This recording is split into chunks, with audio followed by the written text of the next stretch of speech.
अम्मा मेरे इंतजार में जाग रही थी।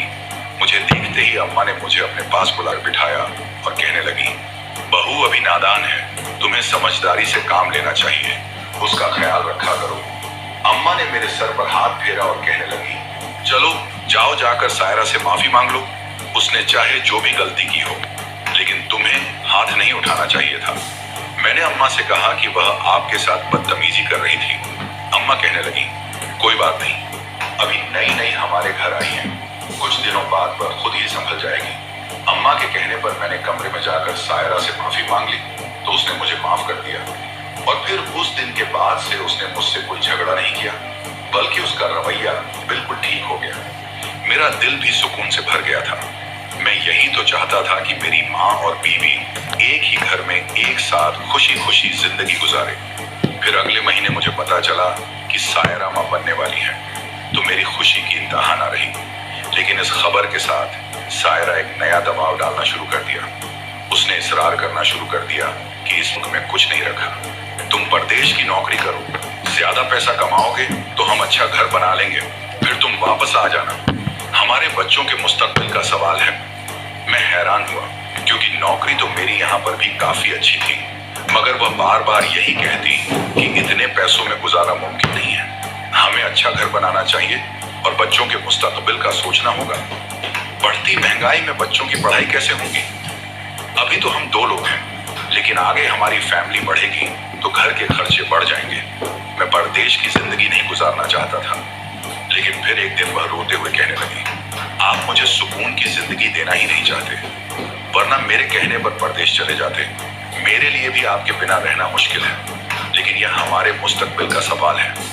उसके आंसू देखकर मैं पिघल गया था। मैंने अम्मा से बात की तो अम्मा का रंग पीला पड़ गया। उन्होंने मेरा हाथ पकड़कर कहा, मेरे बुढ़ापे के दिन है, कब आंख बंद हो जाए कुछ पता नहीं, मैं चाहती हूँ कि तुम मेरे साथ ही रहो। ये बात सायरा के कानों में पड़ गई।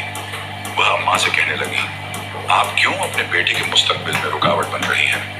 आपने क्या इसीलिए सारी जिंदगी अपने बेटे को पढ़ाया लिखाया था ताकि तरक्की करने के वक्त आप अपनी कुर्बानियां याद दिलाएं, उसे आप अपनी गोद में बिठा लें? अम्मी बोली, अगर तुम्हारा मुस्तकबिल प्रदेश में है तो तुम चले जाओ। और फिर अम्मी ने मुझे दोबारा ना रोका। मेरी सायरा से इस बात पर भी बहस हुई, लेकिन वह बिल्कुल खामोश बैठी रही। उसने आगे से कोई जवाब नहीं दिया और मैं अपना वीजा पासपोर्ट बनवाकर 2 महीने बाद प्रदेश के लिए रवाना हो गया। मेरी दुबई में नौकरी वाकई बहुत अच्छी थी और तनख्वाह भी इंडिया के 5 गुना ज्यादा थी, लेकिन मैं तो उन बच्चों में से था जो माँ के हाथ की सूखी रोटी खाकर भी खुश हो जाते हैं। मैं जब भी घर फोन करता तो अम्मी से जरूर इस बात का जिक्र करता कि मुझे उनके हाथ के खाने बहुत याद आते हैं। अम्मी भी मुझे बहुत याद करती। जब भी मैं फोन करता तो वह रोने लग जाती। फिर धीरे धीरे ऐसा होने लगा कि मेरी अम्मा से बात कम होने लगी। मैं जब भी फोन करता तो सायरा बताती कि अम्मी आराम कर रही है, वह सोई हुई है। मैं हैरान होता कि अम्मी इतना ज्यादा सोने क्यों लग गई है। एक दिन मैंने सायरा से कहा तो कहने लगी कि अम्मी की उम्र काफी हो गई है और अक्सर बीमार रहती हैं तो दवाई लेकर सो जाती हैं।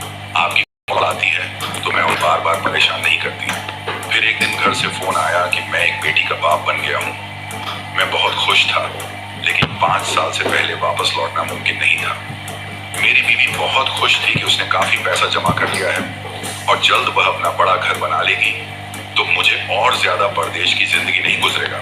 मैं भी इसी उम्मीद पर परदेश काट रहा था। मैं बहुत खुश बैठा था कि 2 साल काम करके और वापस घर लौट जाऊंगा।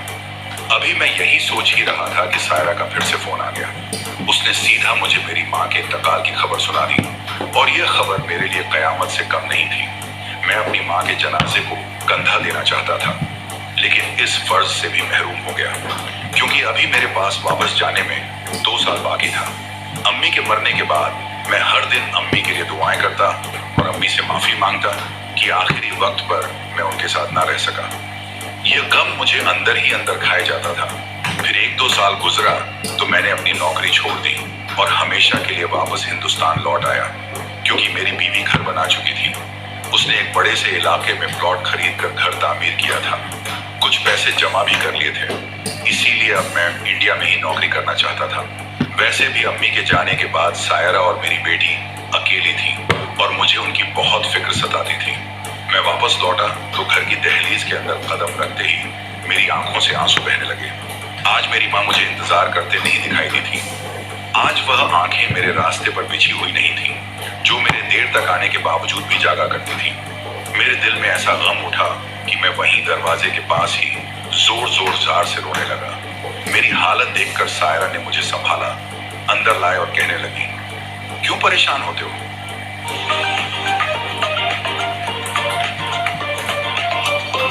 हो जाएगा। और वैसे भी अम्मी नेक औरत थी, वह उस जहान में बहुत खुश होंगी और एक दिन हमें भी अम्मी के पास चले जाना है। सायरा की यह बातें सुनकर मुझे कुछ हौसला आया। मैंने सायरा से कहा, मैं पुराने घर जाना चाहता हूँ, मुझे अम्मी की बहुत याद आ रही है। अम्मा का इंतकाल पुराने घर में ही हुआ था।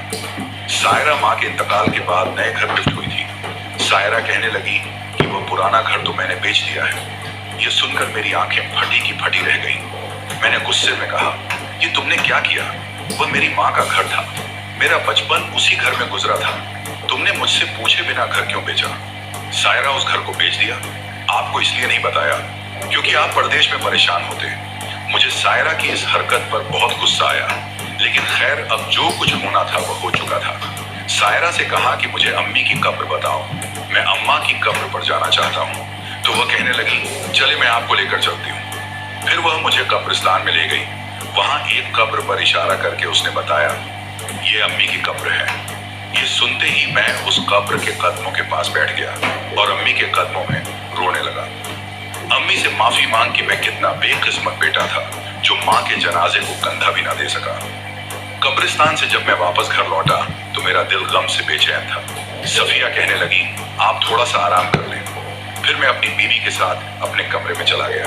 जैसे ही सुबह आंख खुली, मेरी आंखों ने जो मंजर देखा वह मेरे कदमों तले से जमीन खींचने के लिए काफी था।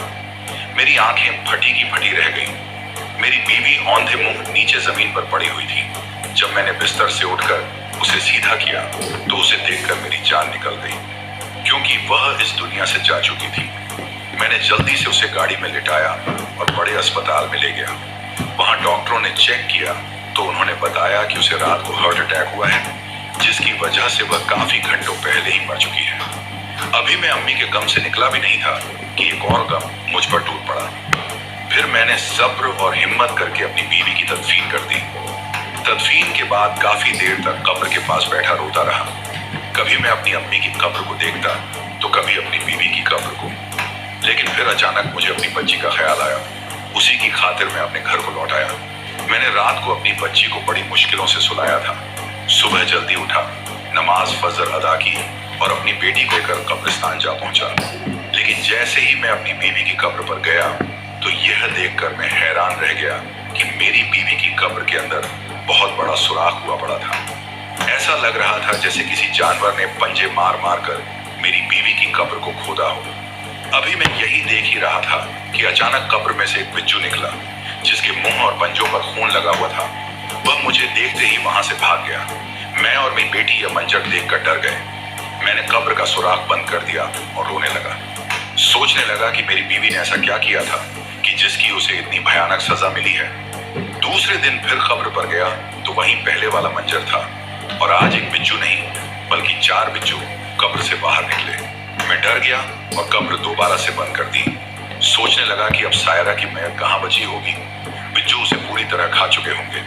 मैं आज इस्तगफार पढ़ता हुआ घर वापस आ गया और सारी रात खौफ से मुझे नींद नहीं आ रही थी। जब रात के 2 बजे हर तरफ खामोशी थी, अचानक मुझे कहीं से सिसकियों और हिचकियां की आवाज में महसूस होने लगी। मैं उन हिचकियां का पीछा करता हुआ जब नीचे तहखाने की तरफ गया तो वहीं से यह आवाज आ रही थी। वहां एक कमरा बना हुआ था। आज मैं पहली बार यहाँ आया था।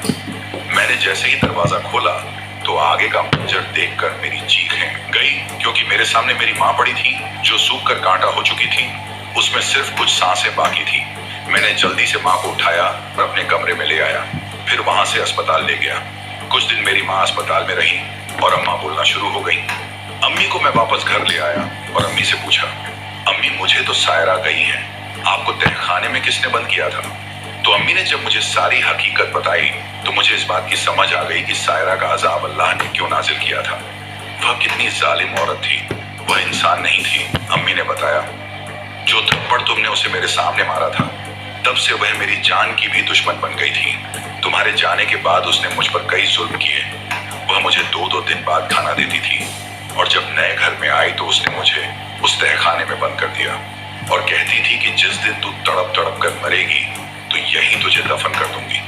मगर जुल्म करने वाला ये नहीं सोचता कि ऊपर अल्लाह की जो जात बैठी है, वह जब इंसाफ करने पर आता है तो जालिम खुद अपने गड्ढे में गिर जाता है। वह मुझे मारना चाहती थी, मगर वह क्या जानती थी कि उसकी मौत मेरे से पहले हो जाएगी। मैंने अपनी माँ को गले से लगाया और सायरा पर जो अजाब नाजिल हुआ था वह बताया और कहा, अम्मी, अल्लाह इंसाफ करने वाला है। जो जुल्म उसने तुझ पर किए थे, अल्लाह ने बिज्जू का अजाब नाजिल करके बदला ले लिया है। वक्त गुजरने के साथ अम्मा मुकम्मल सेहत आब हो गई और मेरी दूसरी शादी कर दी। मेरी ये बीवी अम्मी मेरी बेटी और मेरा बहुत ख्याल रखती और मैं सोचता कि अल्लाह ने सही में नेक बीवी मुझे अब अता की है। मैं अपनी जिंदगी अपनी माँ के साथ हंसी खुशी गुजारने लगा। मेरी तमाम औरतों से खास कर गुजारिश है कि